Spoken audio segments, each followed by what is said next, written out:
नमस्कार। ये आकाशवाणी पटना है।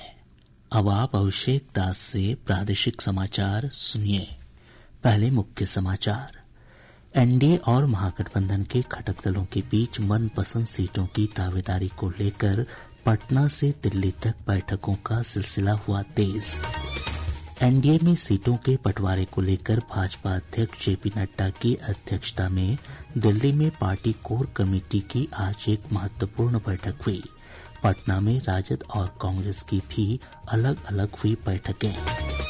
प्रधानमंत्री नरेंद्र मोदी ने पीएम धन धान्य कृषि योजना और दलहन में आत्मनिर्भरता मिशन समेत कृषि क्षेत्र से जुड़ी 42,000 करोड़ रुपए से अधिक की कई परियोजनाओं का लोकार्पण और शिलान्यास किया। और लोकनायक जयप्रकाश नारायण की जयंती आज समारोह पूर्वक मनाई गई। उपराष्ट्रपति सीपी राधाकृष्णन सिताब दियारा में आयोजित कार्यक्रम में हुए शामिल। अब समाचार विस्तार से। एनडीए और महागठबंधन के घटक दलों के बीच मनपसंद सीटों की दावेदारी को लेकर अब तक सीटों के बंटवारे को अंतिम रूप नहीं दिया जा सका है। दोनों ही गठबंधन के घटक दलों के बीच बातचीत की प्रक्रिया और तेज हो गई है। पटना से लेकर दिल्ली तक बैठकों का सिलसिला जारी है। एनडीए में सीटों के बंटवारे को लेकर दिल्ली में भाजपा कोर कमेटी की आज एक महत्वपूर्ण बैठक हुई। बैठक में पार्टी के राष्ट्रीय अध्यक्ष जेपी नड्डा और वरिष्ठ नेता तथा केंद्रीय गृह मंत्री अमित शाह भी शामिल थे। इसके अलावा पार्टी के बिहार प्रभारी विनोद तावड़े, चुनाव प्रभारी धर्मेंद्र प्रधान, प्रदेश अध्यक्ष दिलीप जायसवाल समेत कई वरिष्ठ नेता बैठक में शामिल हुए। बैठक के बाद भाजपा सांसद धर्मशिला गुप्ता ने बताया कि बैठक में एनडीए के घटक दलों के बीच सीटों के बंटवारे को लेकर चर्चा हुई। कल पार्टी की केंद्रीय चुनाव समिति की बैठक में प्रत्याशियों के चयन पर चर्चा की जाएगी। अभी तो एनडीए गठबंधन का सीट शेयरिंग का चल रहा है और बहुत ही अच्छे वातावरण में एकदम सीट हमारा पांचों गठबंधन का शेयरिंग हुआ है और इसके बाद उम्मीदवारों की भी चर्चा होगी। कल बैठक है, उसके बाद वो बता दिया जाएगा कि किस विधानसभा से कौन प्रत्याशी होंगे। हिन्दुस्तानी आवाम मोर्चा के संरक्षक जीतन राम मांझी और अध्यक्ष संतोष कुमार सुमन ने आज नई दिल्ली में भाजपा अध्यक्ष जेपी नड्डा के साथ मुलाकात की। साथ ही राष्ट्रीय लोक मोर्चा के अध्यक्ष उपेंद्र कुशवाहा ने भी श्री नड्डा से उनके आवास पर जाकर मुलाकात की है। श्री नड्डा के साथ दोनों नेताओं की हुई मुलाकात में सीटों के बंटवारे को लेकर चर्चा हुई। लोक जनशक्ति पार्टी रामविलास ने अध्यक्ष चिराग पासवान को बिहार विधानसभा चुनाव में सीट शेयरिंग और उम्मीदवारों के चयन के लिए अंतिम रूप से अधिकृत किया है। आज नई दिल्ली में पार्टी की केंद्रीय संसदीय बोर्ड की बैठक में ये फैसला किया गया। बैठक के बाद सांसद शांभवी चौधरी ने कहा कि एनडीए में सीटों के बंटवारे को लेकर बातचीत जारी है और अंतिम फैसला राष्ट्रीय अध्यक्ष करेंगे।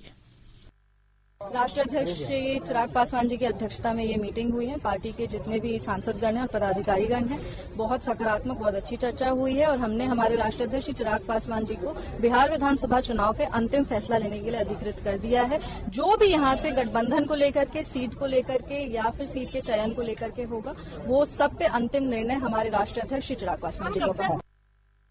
महागठबंधन के घटक दलों के बीच सीटों के बंटवारे को लेकर मामला उलझता जा रहा है। प्राप्त जानकारी के अनुसार कांग्रेस सीटों के तय फार्मूले से नाराज है। इस सिलसिले में आज राजद नेता तेजस्वी प्रसाद यादव ने कांग्रेस नेता राहुल गांधी से टेलीफोन पर बातचीत की है। इधर राजद अध्यक्ष लालू प्रसाद की अध्यक्षता में आज पटना में पार्टी की एक आपातकालीन बैठक हुई। बैठक में पार्टी के प्रदेश अध्यक्ष मंगनी लाल मंडल समेत पार्टी के सभी विधायक शामिल हुए।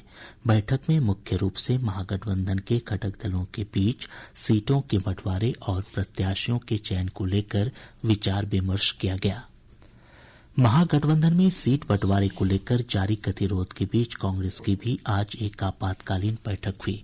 ऑनलाइन हुई इस बैठक में पार्टी के प्रदेश अध्यक्ष राजेश राम, प्रदेश प्रभारी कृष्णा लावरू समेत अन्य वरिष्ठ नेता और दिल्ली से स्क्रीनिंग कमेटी के मेंबर और वरिष्ठ पर्यवेक्षक शामिल हुए। बैठक के बाद प्रदेश अध्यक्ष राजेश राम ने बताया कि सीट बंटवारे को लेकर कांग्रेस पूरी तरह तैयार है। उन्होंने कहा कि सीट बंटवारे को लेकर कांग्रेस का सहयोगियों के प्रति रुख नरम है।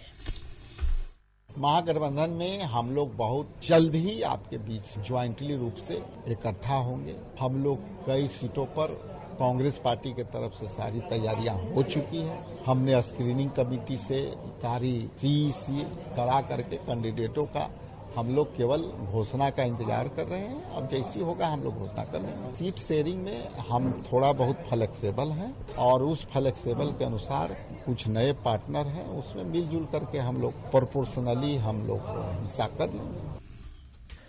पूर्णिया से निर्दलीय सांसद पप्पू यादव ने कहा कि महागठबंधन में सभी घटक दलों को सम्मानजनक सीट मिलनी चाहिए। उन्होंने कहा कि राहुल गांधी के रहते कांग्रेस के अधिकार और सम्मान को कोई नहीं छीन सकता है। अब जो आरजेडी है वो टेक्निकल आरजेडी है। पहले जो आरजेडी थी वो मास आरजेडी थी। अब टेक्निकल चीजों में आप फंस जाइएगा तो लेट तो होगा। मैंने तो पहले भी कहा कि अपने सभी एलाइज को सम्मान दो। जब घोसी में माले का एमएलए है तो आप क्यों राहुल शर्मा जी को आप ज्वाइन करा करके आप ये कर रहे हो। जब प्रवीण कुशवाहा जी कांग्रेस का चुनाव डिक्लेयर है, वो कांग्रेस की सीट है, क्यों आप जाकर के आप किसी दूसरे के मंत्री, आप नरकटियागंज में कांग्रेस का है और आप किसी को बोल दोगे। आप बताओ, सीमांचल और कोसी में बोलोगे सीट इनको चाहिए, कैटो सीट ये जीते थे। भैया कांग्रेस के हक को, कांग्रेस के रेस्पेक्ट को राहुल गांधी के रहते कोई नहीं छीन सकता। भाकपा माले के राष्ट्रीय महासचिव दीपंकर भट्टाचार्य ने कहा है कि इंडिया गठबंधन को बनाने में उनकी पार्टी की महत्वपूर्ण भूमिका रही है। पटना में संवाददाताओं से बातचीत में उन्होंने कहा कि गठबंधन में सभी पार्टियों को सम्मानजनक सीटें मिलनी चाहिए। इंडिया गठबंधन को बनाने में पूरे बिहार से लेकर के पूरे देश में माले की अहम भूमिका थी। हम लोग बिल्कुल चाहते हैं कि आज के दौर में व्यापक एकता बने और उस व्यापक एकता को हम लोग साथ लेकर के चले संविधान और आजादी के लिए। तो हम लोग इस काम को करें। जन सुराज के संस्थापक प्रशांत किशोर ने राघोपुर विधानसभा क्षेत्र से चुनाव लड़ने की खबरों का खंडन नहीं किया है। आज पटना में संवाददाताओं से बातचीत में उन्होंने कहा कि यदि वे राघोपुर से चुनाव लड़ते हैं तो स्वाभाविक है कि तेजस्वी प्रसाद यादव 2 सीटों से चुनाव लड़ेंगे। हमारे लड़ने की बात सुन के तेजस्वी यादव को राघोपुर छोड़ के भाग जाना है। 2 जगह से तो उनको लड़ना ही पड़ेगा। खाली ये चर्चा चल रही है कि प्रशांत किशोर जन सुराज वहाँ लड़ने आ रहा है तो तेजस्वी यादव दूसरी सीट खोज रहे हैं। उनका भी हालत वही होगा जो राहुल गांधी का अमेठी में हुआ। छोड़कर गए वायनाड तो अमेठी से ही हार गए। इसलिए मेरे भाई आज जा रहे हैं, अभी चर्चा शुरू हो रही है। अभी तो चुनाव अब शुरू हो रहा है, घबराइए नहीं, आगे आगे देखिए क्या होता है। जहानाबाद के पूर्व सांसद अरुण कुमार अपने पुत्र ऋतुराज के साथ आज जदयू में शामिल हो गए। पटना में जदयू कार्यालय में आयोजित मिलन समारोह में पार्टी के कार्यकारी अध्यक्ष संजय झा ने उन्हें पार्टी की प्राथमिक सदस्यता दिलाई। इस अवसर पर पार्टी के वरिष्ठ नेता ललन सिंह, विजय कुमार चौधरी और चंदेश्वर चंद्रवंशी उपस्थित थे। इधर भाजपा विधायक मिश्री लाल यादव ने पार्टी की प्राथमिक सदस्यता से इस्तीफा दे दिया है। प्रादेशिक समाचार आप आकाशवाणी पटना से सुन रहे हैं। ताज़ा समाचारों के लिए आप हमारे x handle AIR News_ Patna पर जा सकते हैं।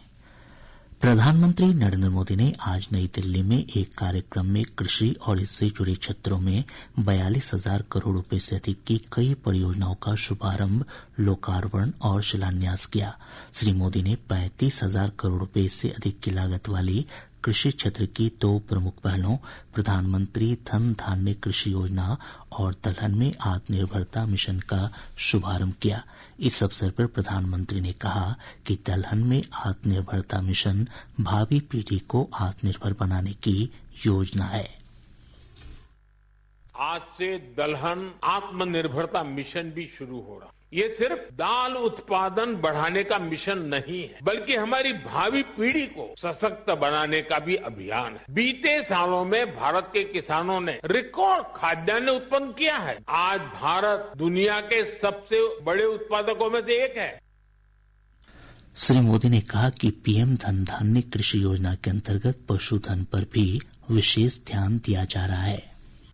पीएम धन धान्य कृषि योजना में हमारे पशुधन पर भी विशेष फोकस किया जा रहा है। आप जानते हैं फूट एंड माउथ डिसीज यानी खुरपका मुंहपका जैसी बीमारियों से पशुओं को बचाने के लिए 125 करोड़ से अधिक टीके मुफ्त लगाए गए हैं। इससे पशु भी स्वस्थ हुए हैं और किसानों की चिंता भी कम हुई है। कृतज्ञ राष्ट्र आज महान स्वतंत्रता सेनानी और संपूर्ण क्रांति के जनक लोकनायक जयप्रकाश नारायण को उनकी जयंती पर श्रद्धापूर्वक याद कर रहा है। उपराष्ट्रपति सीपी राधाकृष्णन जेपी की जन्मस्थली सारण जिले के सिताब दियारा में आयोजित कार्यक्रम में शामिल हुए। उन्होंने जेपी की प्रतिमा पर पुष्पांजलि अर्पित कर उनके योगदान को याद किया। साथ ही उन्होंने लोकनायक के पैतृक आवास और प्रभावती पुस्तकालय का भी दौरा किया। इधर प्रधानमंत्री नरेंद्र मोदी ने लोकनायक को उनकी जयंती पर श्रद्धांजलि अर्पित की। श्री मोदी ने सोशल मीडिया पोस्ट में देश और समाज के लिए उनके योगदान की सराहना की। राजधानी पटना समेत प्रदेश भर में इस अवसर पर कई कार्यक्रम आयोजित किए गए। और अब अंत में मुख्य समाचार एक बार फिर। एनडीए और महागठबंधन के घटक दलों के बीच मनपसंद सीटों की दावेदारी को लेकर पटना से दिल्ली तक बैठकों का सिलसिला हुआ तेज। एनडीए में सीटों के बंटवारे को लेकर भाजपा अध्यक्ष जेपी नड्डा की अध्यक्षता में दिल्ली में पार्टी कोर कमेटी की आज एक महत्वपूर्ण बैठक हुई। पटना में राजद और कांग्रेस की भी अलग अलग हुई बैठकें। प्रधानमंत्री नरेंद्र मोदी ने पीएम धन धान्य कृषि योजना और दलहन में आत्मनिर्भरता मिशन समेत कृषि क्षेत्र से जुड़ी 42,000 करोड़ रुपए से अधिक की कई परियोजनाओं का लोकार्पण और शिलान्यास किया। और लोकनायक जयप्रकाश नारायण की जयंती आज समारोह पूर्वक मनाई गई। उपराष्ट्रपति सीपी राधाकृष्णन सिताब दियारा में आयोजित कार्यक्रम में हुए शामिल। इसके साथ ही आकाशवाणी पटना से प्रसारित प्रादेशिक समाचार का ये अंक समाप्त हुआ। आकाशवाणी पटना से अगला समाचार बुलेटिन प्रातः 8:48 से प्रसारित किया जाएगा।